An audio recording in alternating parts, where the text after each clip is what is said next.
The edge of the free world. That's quite a description from Estonia's border chief, isn't it? It really is, especially when you think about that image. Herman Castle looking right across the Narva River at Russia's Ivangorod fortress. Mm-hmm. That visual. And it's the same river where, was it last year, Russian guards were pulling out Estonian border buoys? Yeah, exactly. And you mentioned the May 9th parade in Moscow. That kind of thing definitely ramps up the anxiety over there. It really does. Yeah. Which brings us to what we're digging into today. We've got this analysis from The Economist, and we're asking the big question, how likely is a Russian attack on NATO? Right. So we'll be looking at, Russia's military activities, what experts think Putin actually intends, and crucially, what they can actually do, their capabilities. Yeah, and our goal, as always, is to get you the core insights from this material, quickly, thoroughly, without you feeling like you're drowning in details. We'll cut right to it. Okay, so let's start with what's actually happening near NATO territory right now. The Economist notes some, well, unsettling things, even with the war in Ukraine demanding so much attention. Yeah, it's interesting because it's not just one type of activity. It's a whole mix. You've got GPS jamming, which messes with navigation. For planes, ships, even some military gear, right? Exactly. Then there's the deliberate removal of those border buoys you mentioned. That's a pretty direct challenge. It's provocative. Definitely. And on top of that, surveillance blimps, new construction near Estonia and Finland. It kind of suggests a longer game regardless of where their troops are deployed right now in Ukraine. And it fits with their bigger plans, doesn't it? Yeah. They've stated this goal of, 1.5 million active troops? Yeah, 1.5 million. And forming that new 44th Army Corps up in Karelia near Finland. A whole new Army Corps. Mm-hmm. And apparently some units from that corps were sent down to Ukraine pretty quickly, which suggests they're, keen to get these new formations into action, test them out. And Lithuania's intelligence seems to back this up. They're worried about a big increase in Russian forces on their border. Yeah, they put a number on it, potentially 30 to 50% more troops, equipment, weapons on Russia's Western Front if Russia actually achieves its plans. Wow, 30 to 50%, that's significant. It is. And Danish intelligence sort of echoes this, saying Russia's moved into an intensified military buildup, the stated goal, being able to fight NATO on, quote, equal footing. Equal footing with NATO. Mm-hmm. That sounds ambitious, maybe even aspirational, given the current situation. Well, yes. And that's the crucial balance here, which The Economist highlights. We have to look at these plans alongside their actual performance in Ukraine. Right. The failed assaults around Pokrovsk. Very high casualties there, apparently. Very high.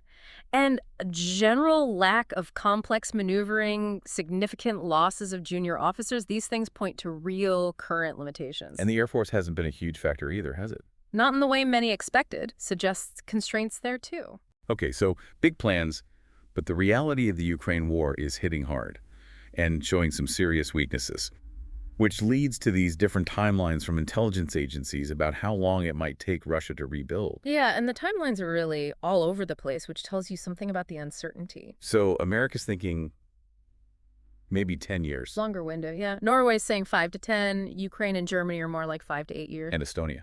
They're on the shorter end. 3 to 5 years. It really shows how much depends on, how the war in Ukraine goes, the Russian economy, sanctions, lots of variables. Makes sense. And a key part of rebuilding is obviously equipment, replacing losses, making new stuff. The Economist draws a distinction between missile production and, say, tanks. That's a really important point. They seem to be churning out missiles like the Iskander and the KH-101 relatively effectively. Yeah, good. But tanks, armored vehicles, that seems much more reliant on pulling old Soviet-era gear out of storage and fixing it up. Refurbished. Exactly, and the article suggests those stockpiles might actually run dry by maybe 2026 if losses continue like they are. 2026, that's not far off. Puts a bit of a question mark over their long-term armored capability, doesn't it? A big one. And it's not just the machines, is it? It's the people, too. Manpower. Yeah. Demographics aren't great for Russia long-term, even if they're managing to recruit okay in the short term. Precisely. And Michael Kaufman, an expert cited in the article, made a really key point. Getting the material back will be faster than getting the ability to use it well. Meaning? Meaning you can build or refurbish tanks, but training good troops, experienced NCOs and officers, getting units to work together effectively, that takes time. especially after losing so many junior officers in Ukraine. So the quality of the force, not just the quantity. Exactly, which might be why, as the article notes, there seems to be this shift away from the earlier idea of a leaner, more professional force back towards just mass and firepower. A more traditional Russian approach, maybe? Perhaps a recognition that the high-tech professional model wasn't working as planned in this specific conflict, so they're reverting to type, focusing on numbers. And one last thing on capabilities, the money.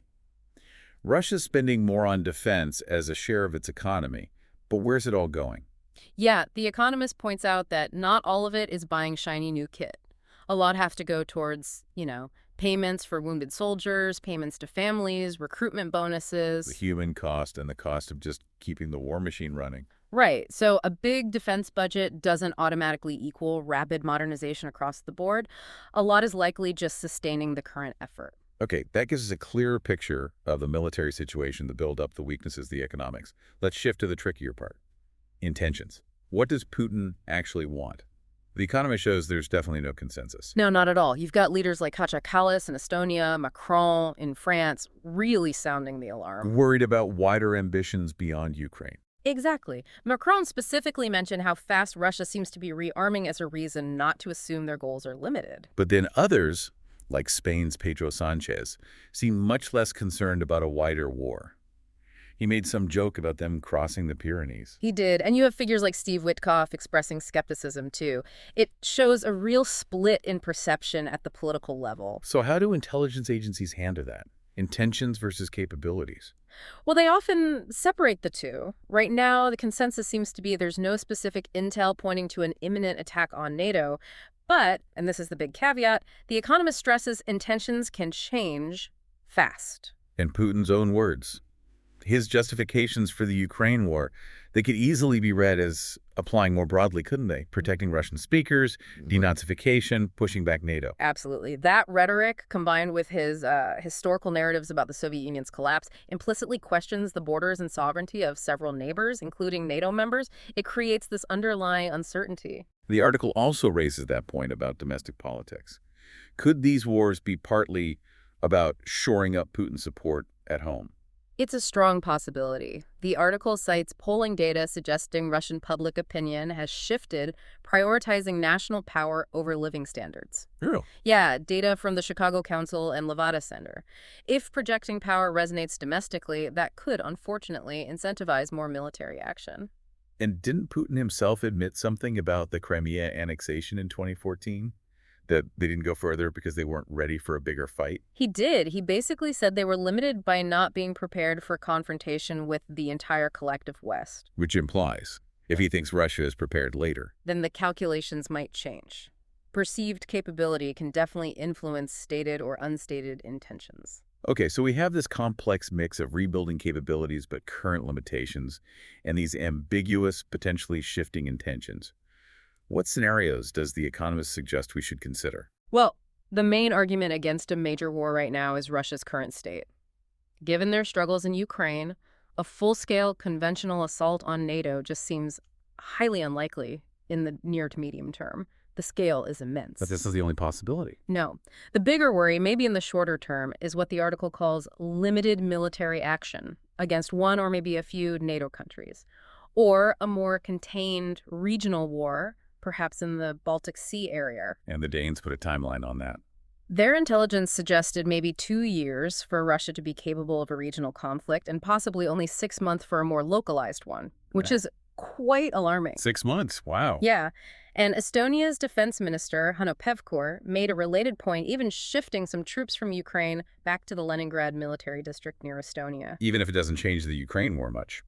It could significantly worsen the security picture for the Baltics. It could potentially enable that kind of localized conflict we just mentioned. Going back to that image of the Narva River border, a limited probe there suddenly seems more plausible than a massive invasion. But there are assumptions built into these scenarios, right? Oh, definitely.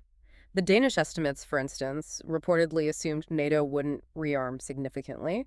But, as The Economist notes, with increased European defense spending, maybe that assumption is less solid now. And the biggest question, could any conflict, even a limited one, actually stay limited? That's the million-dollar question. The risk of escalation with any action against a NATO member is huge. That's what NATO's forward battle groups and increased surveillance are meant to deter, act as a tripwire. So what might make Russia risk even a limited action? What conditions? The article suggests it likely hinges on Russian perceptions. Do they think NATO won't respond decisively? Or maybe that the U.S. is distracted elsewhere? Taiwan is often mentioned as a potential flashpoint that could draw U.S. attention. A perceived lack of NATO unity or resolve, or a major U.S. distraction? That seems to be the thinking. Those factors could embolden risk-taking. And comparing spending. Russia spends a lot, but European NATO combined spends more. Technically, yes. But The Economist points out the persistent problems. European spending is fragmented, there's duplication, and for really complex operations, there's still a heavy reliance on U.S. capabilities, logistics, intelligence, high-end assets. So the total amount doesn't tell the whole story about effective unified capability. Not entirely, no. It's about efficiency and integration, too. Okay, one last area the article touches on. Actions below the threshold of war. Things designed to destabilize or intimidate without triggering Article 5. Right, the so-called gray zone activities. Things like interfering with surveillance planes, maybe trying to stir up trouble in peripheral areas like Svalbard. Or non-NATO states, like Moldova. Exactly. The Transnistria situation in Moldova is mentioned as a potential flashpoint that would be really tricky for NATO to handle directly. And the GPS jamming we mentioned earlier fits this category too. Perfectly. It disrupts, it creates friction, it probes responses, but it's deniable, it's ambiguous. It allows Russia to exert pressure without crossing a clear red line, potentially sowing division within NATO about how to react. So wrapping up this deep dive, the article kind of warns against extremes. Don't overestimate the threat, but don't underestimate it either. Remember, Cold War miscalculations. And that Swedish assessment is pretty stark, saying that based on Russia's own logic, a limited attack on a Baltic state or NATO ships isn't impossible. It's entirely possible. Trying to see it from their perspective, even if it seems illogical to us. It's crucial. Understanding their potential calculations is key. Okay, so let's summarize the key takeaways from The Economist's analysis. A huge, all-out Russian invasion of NATO. Seems unlikely soon, mainly because of Ukraine and the time needed to rebuild properly. And it's a big but more limited actions. Localized conflict, targeting vulnerable NATO members or even non-NATO neighbors. That's definitely on the table and can't be dismissed. And we have to keep reminding ourselves, intentions aren't fixed. They can change, depending on geopolitics, what happens inside Russia, how strong or weak they perceive NATO to be. Absolutely critical to remember that fluidity. Which leads us to our final thought for you, the listener. Given all this, the different timelines for Russian rebuilding, the different types of conflict possible, what should you be watching for? What are the key indicators in the coming months, the coming years, that might help you gauge these evolving risks? Yeah, think about that relationship between what Russia says its goals are, what its military actually demonstrates it can do on the ground, and the wider strategic context of what else is happening in the world. It's definitely a complex picture. But hopefully breaking down this analysis helps you understand the core pieces needed to navigate what's likely to be a very uncertain future.